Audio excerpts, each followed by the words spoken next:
आज हम लोग अगली डिवाइस पढ़ने वाले हैं, potentiometer. Potentiometer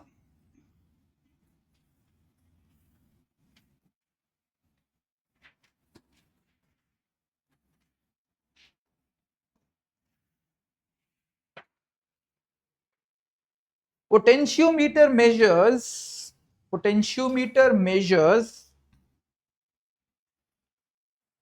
potential difference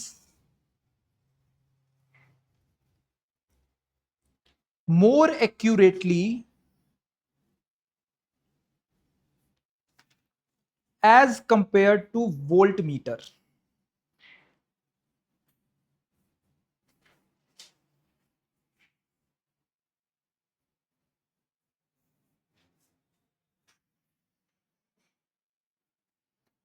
But still, voltmeter is more often used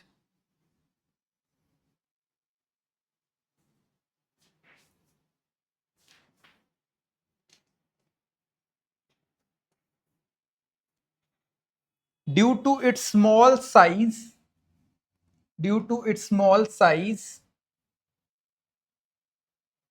and convenience.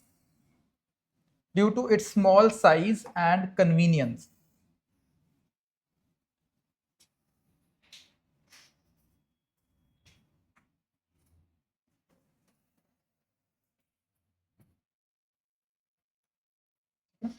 Full stop.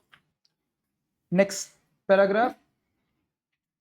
A potentiometer is an ideal voltmeter. A potentiometer is an ideal voltmeter since a voltmeter draws some current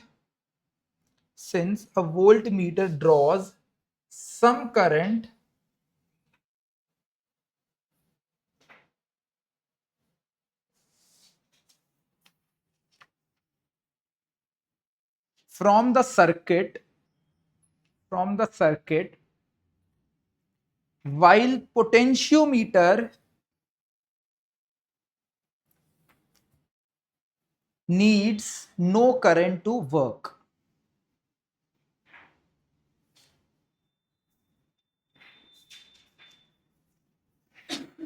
Full stop. Next line. A potentiometer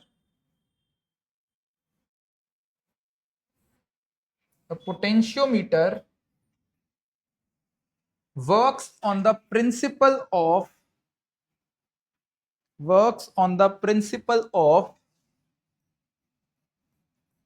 EMF comparison.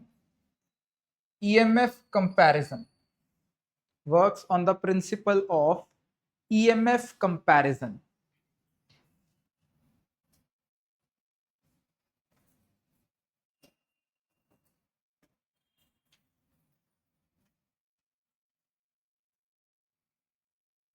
ठीक है, तो एक बार शुरू से read करते हैं, मैं समझाते चलता हूं कि जो पोटेंशियोमीटर है, अगेन इसका काम क्या है, वोल्टमीटर वाला ही काम है, पोटेंशियल डिफरेंस निकाल के देना। पर ये जो डिवाइस है ना, ये थोड़ा एक्यूरेटली मेजर करती है as compare to voltmeter, because voltmeter में थोड़ा ना रेजिस्टेंस का चक्कर पड़ता है कि उसकी रेजिस्टेंस आती है, जिसके कारण हमारा जो करंट वो कम हो जाता है सर्किट में, और वो हमारा फ्लो करवाना चेंज हो जाएगा, तो पोटेंशियल डिफरेंस एक्चुअली मेजर नहीं हो पाता। तो तुम कहोगे सर आइडियल यूज कर लो वोल्टमीटर, बट आइडियल कुछ होता तो है नहीं है, वो तो जस्ट एक हाइपोथेटिकल कंसेप्ट है, तो कुछ ना कुछ हमारा डिफरेंस आता ही आता है। तो सर फिर वोल्ट मीटर में क्या है, ऐसे तो वो भी एक डिवाइस ही होगी कोई ना कोई, वो भी तो अपनी रेजिस्टेंस लेके आएगी, पर नहीं, उसको हम देखेंगे, उसमें हम लोग नल पॉइंट पे देखेंगे, जब हमारा सर्किट में करंट नहीं फ्लो कर रहा होता। ठीक है, जिसके चलते हमें एक्यूरेट रिजल्ट मिलता है, थोड़ा एक्यूरेट रिजल्ट मिलता है as compare to volt meter. Sir फिर अगर पोटेंशियोमीटर एक्यूरेट ज्यादा है, तो फिर हमेशा पोटेंशियोमीटर यूज करना स्टार्ट कर दो। नहीं, वोल्ट मीटर क्यों यूज होता है, बिकॉज वोल्ट मीटर बहुत ही कॉम्पैक्ट सी डिवाइस है, पोटेंशियोमीटर इतना बड़ा होता है पोटेंशियोमीटर, तो ये कॉम्पैक्ट ना होने के कारण अगर तुमको इतनी ज्यादा एक्यूरेसी नहीं चाहिए, तो तुम्हारा वोल्ट मीटर से काम बन जाता है, but again this is a little more accurate device. अब हम और आगे क्या लिखा है हमने, potentiometer is an ideal voltmeter. तो जो आइडियल वोल्टमीटर होता है ना वैसा बिहेव करता है हमारा जो पोटेंशियोमीटर है, ठीक है। और पोटेंशियोमीटर किस प्रिंसिपल पे वर्क करता है? ईएमएफ कंपैरिजन के ऊपर। और ये जो 2-3 लाइनें लिखवाई हैं यहां से कुछ ना कुछ थ्योरेटिकल क्वेश्चन बन जाता है, असर्शन रीजन बन सकता है, या फिर on what principle does it work, इस टाइप से क्वेश्चन बनता है। तो I hope this is clear. अब इसको समझते हैं इस डिवाइस में होता क्या क्या है।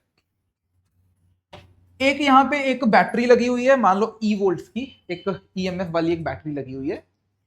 ये कैपिटल आर इसकी रेजिस्टेंस है, मतलब कैपिटल आर या तो बोल लो जी इसकी इंटरनल रेजिस्टेंस है या बोल लो एक्सटर्नल लगी हुई है। चलो मैं बोल देता हूं external resistance. Sir what about अगर इसके बाद इंटरनल भी हुई? भाई उसको भी इसी में जोड़ दिया मैंने और टोटल मैंने आर बोल दिया। इफेक्टिवली इतने इतने में हमारी आर रेजिस्टेंस है, उसी में हमारी इंटरनल भी आ गया, सब उसमें आ गया, और ये हमारी ईएमएफ ई वोल्ट्स की बैटरी है। समझ में आ गया? फिर यहां पे हमारे पास एक वायर होती है, वायर कुछ सिंपल एक रेजिस्टेंस है बस ये, इसको हम बोलते हैं potentiometer wire. This is known as potentiometer wire, और ये यूनिफॉर्म होती है। व्हेन आई से यूनिफॉर्म, इसका मतलब ये हुआ कि अगर एग्जांपल ले लेते हैं कि अगर ये 10 मीटर की वायर है, ये 10 मीटर की वायर की टोटल रेजिस्टेंस 100 ओम्स है। अगर मैं बोलूं कि 2 मीटर की कितनी है तो कितनी हो जाएगी? 20 ओम्स हो जाएगी। 3 मीटर की कितनी है? 30 ओम्स है। ऐसा नहीं है कि यहां ज्यादा है वहां कम है, नॉन यूनिफॉर्म नहीं है, यूनिफॉर्मली इसके ऊपर रेजिस्टेंस है हमारे पास। क्या ये समझ में आ गई? तो पोटेंशियोमीटर वायर है, और मान लेते हैं टोटल लेंथ की कुछ कैपिटल एल है, वो मैं थोड़ी देर में बना दूंगा। क्या खत्म हो चुका है पोटेंशियोमीटर? नहीं, थोड़ी चीजें और भी है इसके अंदर। एक क्या है, यहां से ना एक वायर लगी हुई है, फिक्स्ड है ये वायर। फिक्स से मेरा मतलब है कि यहां फिक्स्ड है, और दूसरी वायर यहां कहीं से निकल रही होती है, लेकिन इसमें खासियत क्या है कि ये जॉकी बोलते हैं इसको, ये हमारी मूवेबल होता है। इसको मैं पूरी रेजिस्टेंस के लॉन्ग जहां मर्जी मूव करके एडजस्ट कर सकता हूं। ये फिक्स हो गया, ये हमारा मूवेबल हो गया। यहां तक समझ में आ गया सबको? और यहां पे बीच में लगा होता है गल्वेनोमीटर, बीच में यहां पे लगा हुआ है गल्वेनोमीटर।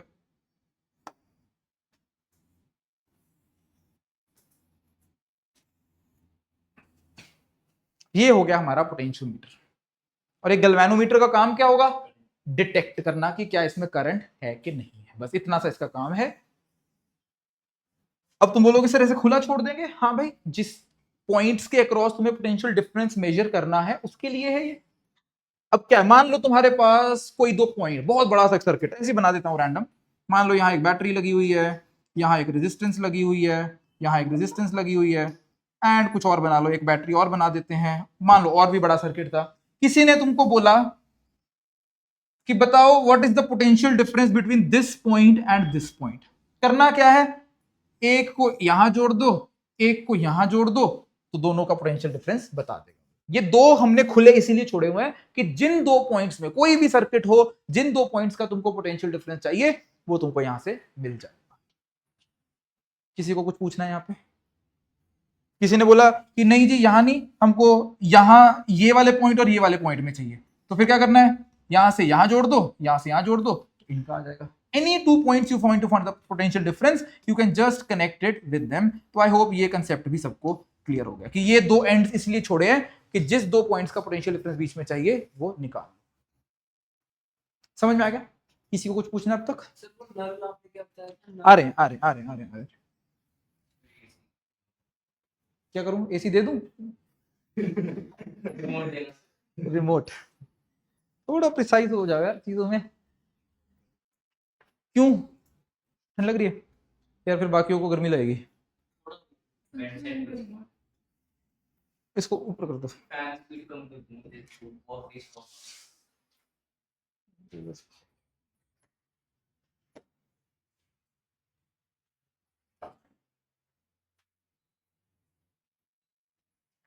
गर्मी हो गई यार। नहीं झेला जा रहा भाई। ओके चलो देखते हैं। अब है ना, अब मुझे कोई भी चाहे तो तुम एक बड़ा सा एक सर्किट बना उसी वहीं पे रख दो, जाते जाते वह बढ़ा जाना, ठीक है। अगर यहाँ पे बड़ा सर्किट हो, ठीक है, तो कोई भी सर्किट हो वहां पे निकाल सकते हो। अभी के लिए काम करते हैं जस्ट ताकि बंद कर दूं, अभी खुला तो अच्छा नहीं लग रहा, तो इसको कुछ लगा देते हैं यहाँ पे। क्या लगा दें? ऐसे ही कुछ लगा देते हैं, यहाँ ऐसे लगा देता हूँ, एक सेल लगा देता हूँ यहाँ पे, वही यार, तो यहाँ पे एक सेल लगा देता हूँ मैं। ऐसे बंद करना था, तुम्हारी मर्जी है, तुम चाहे रेजिस्टेंस लगा दो, मुझे तो कोई दो पॉइंट्स के बीच में कुछ फाइंड करना है, चाहे 4 रेजिस्टेंस लगा, जो भी लगाना है लगा दो। अल्टीमेटली मेरा एम क्या है कि अगर इस पॉइंट का नाम P है, इसका नाम Q है, मुझे बस ये निकाल के दिखाना है कि VPQ है कितना, क्योंकि मुझे दो पॉइंट्स के बीच में पोटेंशियल डिफरेंस निकालना है। अभी मुझे कोई फर्क नहीं पड़ता कि बीच में क्या लगा हुआ है, ठीक है। तो इसका स्टेप क्या रहेगा, इसका प्रोसेस, अब प्रोसेस समझने पे आ जाए। अब तक सब कुछ क्लियर है। जैसे ही मैं कनेक्ट करूंगा तो मेरा इसमें भी करंट फ्लो कर रहा होगा, इसमें भी करंट फ्लो कर रहा होगा। तो मैं क्या करूंगा, सबसे पहले इस जॉकी को मूव करना स्टार्ट कर दूंगा। इस जॉकी को मैं तब तक मूव करता रहूंगा, इधर लेफ्ट या राइट, जिधर भी मुझे रिक्वायरमेंट है, जब तक गैल्वेनोमीटर में क्या ना आ जाए, जीरो करंट ना, रीडिंग जीरो ना हो जाए। उसका मतलब इसके अंदर करंट कितना हो चुका है, जीरो हो चुका है, ठीक है। और जब ये जीरो करंट हो जाएगा, इसको हम बोलेंगे नल पॉइंट बोलेंगे। सबको समझ में आया कि जब हम इसको मूव करके जॉकी को एक ऐसी पोजीशन में ले आएंगे जहां पे हमारा करंट जीरो हो चुका है, उसको हम नाम दे रहे हैं नल पॉइंट। और मान लो मूव करके यहां आके, दैट इज सी पॉइंट पे आके मेरा नल पॉइंट अचीव हो चुका है, मतलब इसमें कोई करंट नहीं है, मतलब इस इंटायर ब्रांच में कोई करंट नहीं है। तो सारा के सारा करंट फिर फ्लो कहां कर रहा है, सारा की सारा करंट यहां से यहां, यहां, यहां, यहां ऐसे फ्लो कर रहा है, इसमें बाहर कोई करंट नहीं है। क्या यहां तक क्लियर है सबको, सही है। और ये जो करंट है ये होगा कितना, मान लेते हैं ये आई करंट फ्लो कर रहा है इसमें, clearly this I is going to be equal to, इस पूरे रास्ते में बैटरी कितनी है, ई बैटरी है हमारे पास, ई डिवाइडेड बाय जितनी इसकी रेजिस्टेंस है आर, प्लस जितनी हमारी टोटल पोटेंशियोमीटर वायर की रेजिस्टेंस है, let's say that is equal to R A B. तो इतना करंट हमारे पूरे सर्किट में फ्लो कर रहा है, E upon R plus R A B. क्या समझ में आ गया, एक single battery with this two resistances in series, तो इतना करंट हमारा सर्किट में फ्लो कर रहा है इस बात, ये समझ में आ गया, ठीक है। अच्छा, फिर निकालना क्या था हमको निकालना था बीपीक्यू। अब ना ये लूप में आ जाओ, ए सी क्यू पी में, मतलब I will be applying KVL in A C Q P, मुझे ये अप्लाई करना है इस लूप में ए सी क्यू पी, ठीक है। तो ए से सी जाने में हमारा क्या होगा, मुझे ये बताओ, पोटेंशियल ए का ज्यादा है कि सी का ज्यादा है, ए का ज्यादा है, current always flows from high to low potential. तो ए से सी जाने पे मेरा पोटेंशियल ड्रॉप हो रहा है कि ड्रॉप हो रहा है, ड्रॉप हुआ पोटेंशियल।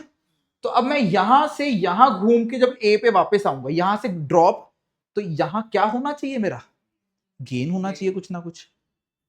तो सिंपली आई विल से कि potential difference from A to C जितना भी है मेरा, ठीक है, पोटेंशियल डिफरेंस मतलब ए टू सी, मेरा जितना भी ड्रॉप होगा, और वो ड्रॉप होगा कितना, क्या ये समझ में आ जाएगा सबको, प्लीज ध्यान से देखना। तो मेरा जो पोटेंशियल ड्रॉप होगा that is simply equal to जितना इसमें करंट है, जितना इसमें करंट है मल्टीप्लाई बाय जितनी इसकी रेजिस्टेंस है, that is are into A C, और साथ में क्या लगेगा यहाँ पे माइनस, क्या इतना समझ में आ गया, minus R into minus I into R A C, और यहां पे उतना ही गेन हो जाएगा, that is plus VPQ is equal to zero. तुम बोलोगे सर प्लस ई कर दो, ये मैं सोच ही नहीं रहा हूं यहां पे कुछ बैटरी है, कुछ भी है यहां पे, मुझे बस ये पोटेंशियल डिफरेंस है, मतलब मैं एक जनरलाइज्ड बात कर रहा हूं कि जनरलाइज्ड यहां पे कोई कुछ भी सर्किट था, बीच में दो पॉइंट्स के बीच में कुछ ना कुछ था, इवेंचुअली पोटेंशियल डिफरेंस की बात करना चाहता हूं। जितना यहां से यहां जाने में ड्रॉप होगा, उतना यहां से यहां जाने में बढ़ना चाहिए, और केवीएल सेटिस्फाई हो जाए, तो बस निकल गया VPQ। This is how we can find potential difference between any two, ठीक है, is equal to I into R A C. अब जल्दी से मुझे आई की वैल्यू बताओ कितनी थी, E upon R plus R A B, and I hope तुम लोग को समझ में जल्दी ही आ जाएगा कि R A C by unitary method, अगर ये लेंथ को मैं टोटल को मैं कैपिटल एल लेके चलता हूं, और जब मैंने नल पॉइंट निकाला, जब मेरा यहाँ पे रुक गया, जब मैंने रोक दिया, जब करंट जीरो हो गया, तो मैं स्केल से जब मैंने मेजर किया, सपोज ये लेंथ x थी, तो I can say this is nothing but x upon l times r। इतना समझ में आता है कि नहीं आता? x upon l times of r a b।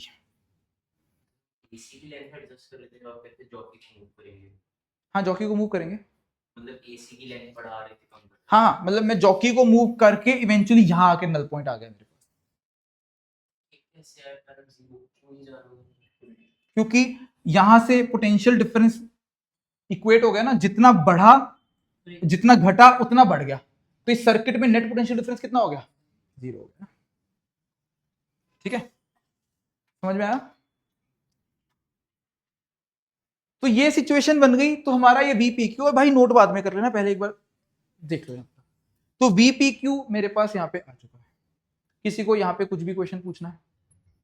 ठीक है, चलिए काम करो, नोट कर लो, फिर जगह बन जाएगी मेरे पास। कर लो कर लो कर लो, जल्दी जल्दी कर लो फिर।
हो गया नोट? चलो अब लिखो uses. Uses first point, actually first point same ही है जो हमने पढ़ा है, इसी चीज को एक बार यूजेस में डाल देते हैं। Use to find PD, that is potential difference between any two points. Use to find PD between any two points.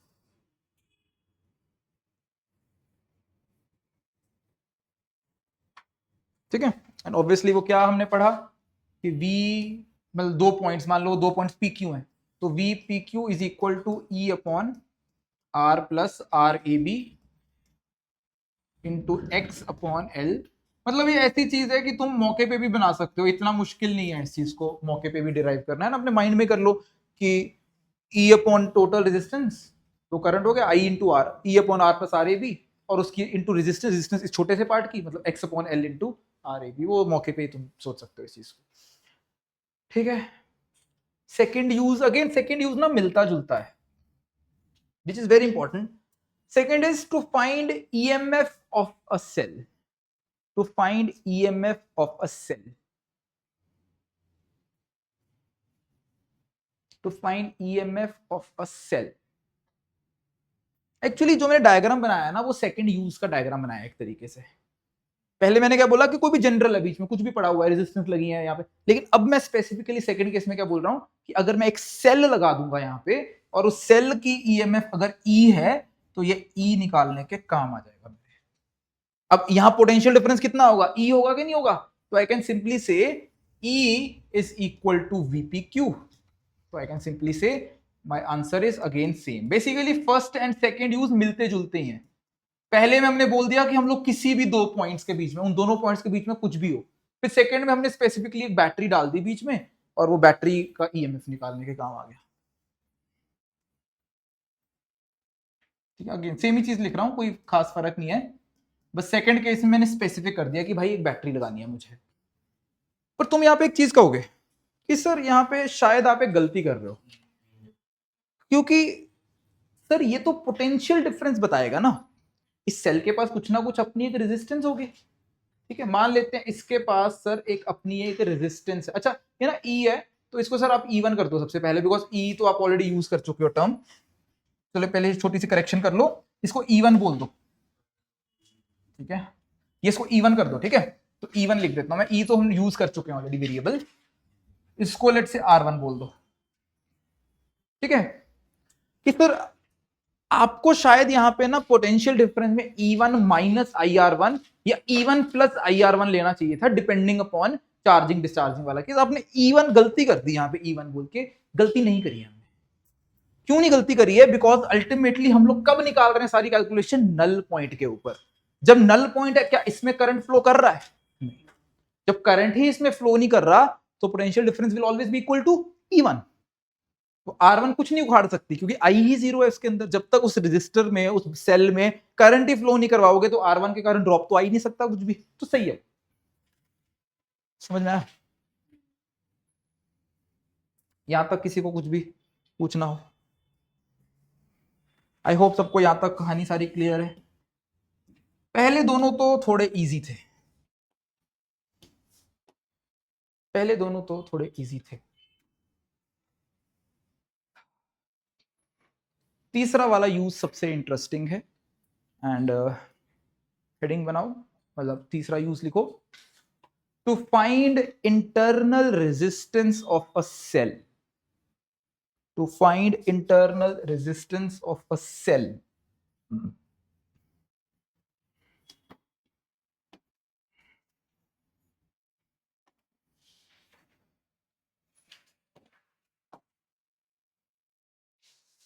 ठीक है, अब क्या निकालना चाहते हैं हम चाहते हैं कि R1 भी निकाल लें। E1 तो निकाल लिया, अब चाहते हैं R1 भी निकाल लें। पर देखो ना, R1 निकालने के लिए R1 हमारा इक्वेशन में आना चाहिए पहले, और R1 इक्वेशन में तभी आएगा जब इसमें करंट फ्लो करेगा। करंट फ्लो करेगा तभी तो केवीएल के अंदर वो R1 की बात आएगी, वरना तो R1 आएगा ही नहीं कभी, जब करंट ही नहीं है उसमें। तो मुझे इसके अंदर करंट फ्लो करवाना है, पर एज पर द मेथड मुझे इसको नल पॉइंट भी तो लेके आना पड़ेगा कभी ना कभी। मैं क्या चाहता हूं कि इसमें करंट ना हो, इसमें करंट हो। क्या क्या करें, अब फंस गए हम तो, कि हम चाहते हैं इसको लेके भी आए, इसको भाई इसको इक्वेशन में लाने के लिए इसमें करंट तो चाहिए मुझे, पर मुझे इसको नल पॉइंट पे भी लेके जाना है कि जब गैल्वेनोमीटर की रीडिंग भी जीरो हो। क्या करें हैं? क्या करें क्या करें? यहां से तो करंट नहीं तो जाना ही जाना है, यहां जाए या रुक जाए जाके, ऐसा हो सकता है? नहीं हो सकता, ऐसा तो नहीं हो सकता। क्या किया जाए फिर? हम सर्किट को थोड़ा और बड़ा बनाएंगे, इसके साथ हम और कुछ लगाएंगे। हम लोग यहां पे एक और लगाएंगे रेजिस्टर, मान लो R1 रेजिस्टर लगा देंगे, और यहां पे ना मैं स्विच लगा दूंगा। अब इसको जोड़ दूंगा इसके साथ।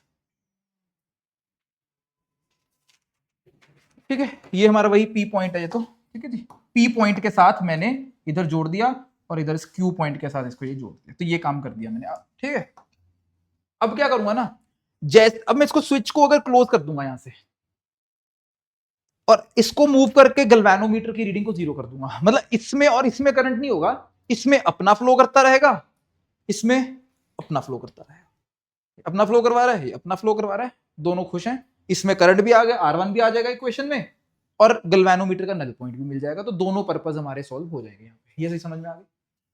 ठीक है, अच्छा पहले ना एक बार थर्ड यूज पे, एक बार सेकंड यूज पे एक चीज और देख लो यहाँ पे। इसमें ना कई बार क्वेश्चन ऐसे आता है, इसको 2 मिनट के लिए भूल जाओ कि यहाँ पे लगा हुआ है। क्वेश्चन ऐसे आ जाएगा, find the EMF of the cell. तुमको सारी वैल्यूज प्रोवाइड कर देंगे, तुम ना फॉर्मूला लगा लोगे और निकाल के आ जाओगे, पर उसका डी ऑप्शन होगा, कैन नॉट बी डिटरमिन्ड, वो उसका आंसर होगा। वो कब होगा वो चीज समझो यहाँ पे। कई बार ना तुमको ऐसा दे देंगे सेल,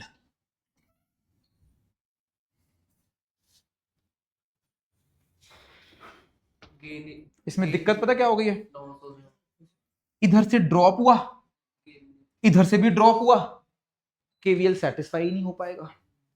तो ऐसे केस में कैन नॉट बी डिटरमिन्ड, मतलब अगर तुम सेकंड यूज इसका करना चाहते हो, अगर तुम निकालना चाहते हो, तो उसका एक ही सोल्यूशन है कि जैसे ये माइनस प्लस लगा हुआ है वैसे ये माइनस प्लस लगाओ, ताकि अगर इसमें करंट ऐसे जा रहा है तो ड्रॉप आए फिर यहां बढ़ जाए। अगर यहां पे प्लस माइनस है यहां पे भी प्लस माइनस है, तो कई बार उसको उल्टा लगा के दिखा देते हैं एंड फिर तुम निकाल देते हो फॉर्मूला लगा के और वो गलत आंसर आ जाता है।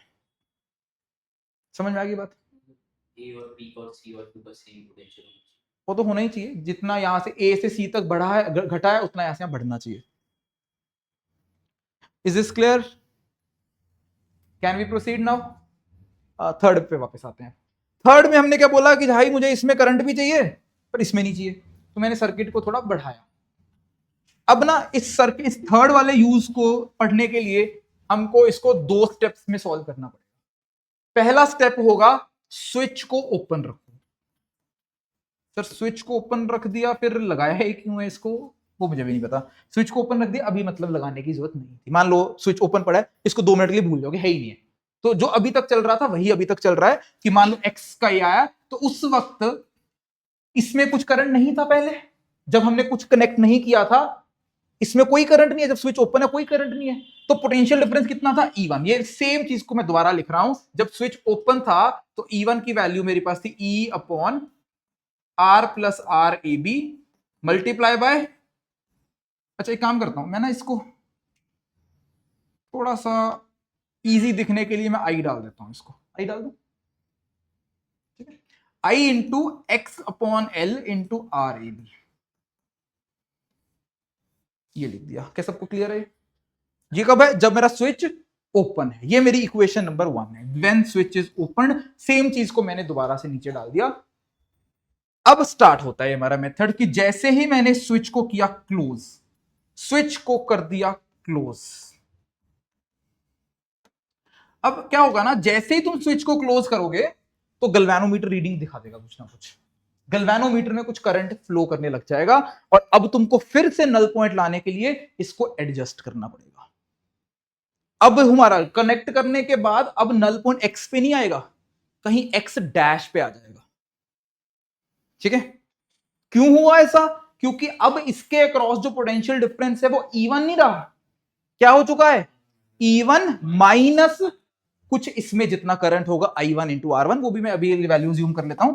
लेट्स से इसके अंदर जो हमारी वैल्यू है करंट की I1 हो चुकी है, तो इसका पोटेंशियल डिफरेंस कितना हो चुका है? E1 माइनस I1, जिसके चलते अब मेरी सिचुएशन थोड़ी चेंज हो गई, तो अब मुझे दोबारा एडजस्ट करना पड़ेगा। क्वेश्चन है मेरा यहां पे तुम्हारे तुमसे, क्या मुझे इसको राइट लेके जाना पड़ेगा, क्या उसको लेफ्ट लेके जाना पड़ेगा? सोचो जल्दी से कि क्या मेरी जो एक्स डैश निकल के आएगी क्या वो बड़ी होगी या एक्स डैश कम आने वाली है? क्वेश्चन समझ में? ओए तुम सोच लिया करो, तुम ऐसे करते हो बोलते जाते हो 4 चीजें, सोच लो 2 मिनट के लिए फिर बताना मुझे। रुक जाओ, सबको पहले सोचने दो। क्वेश्चन समझ में आएगा सबको कि जैसे ही कनेक्ट किया, क्या मुझे अब नल पॉइंट दोबारा लाने के लिए इसको राइट लेके जाना पड़ेगा कि लेफ्ट लेके जाना पड़ेगा?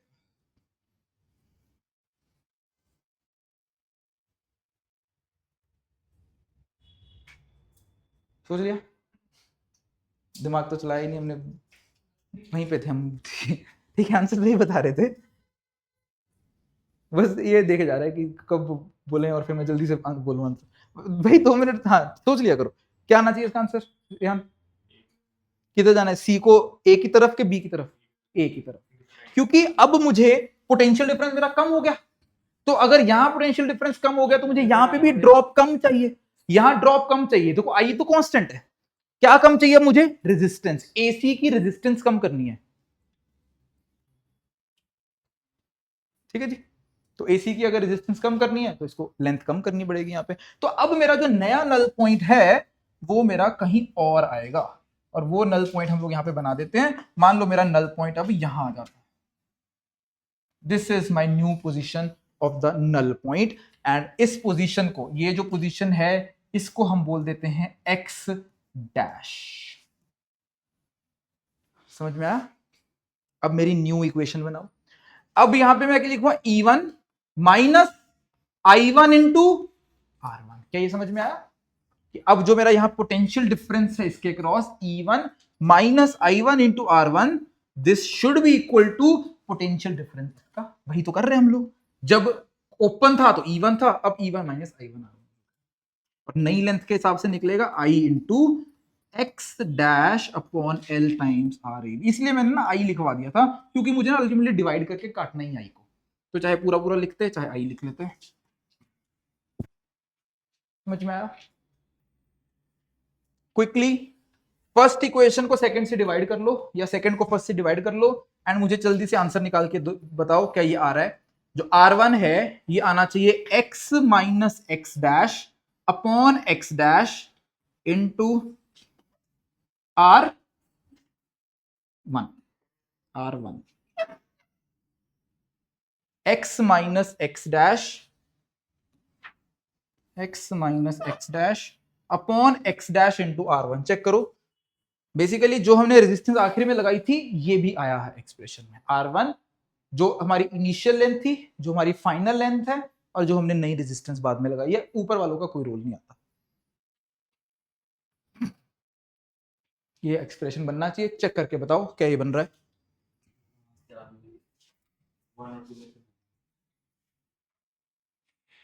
I1 में आएगा ना ये, क्या रे यहाँ शर, ये देखो I1 क्या होगा यहाँ पे, इसमें करंट क्या होगा, E1 अपॉन R1 प्लस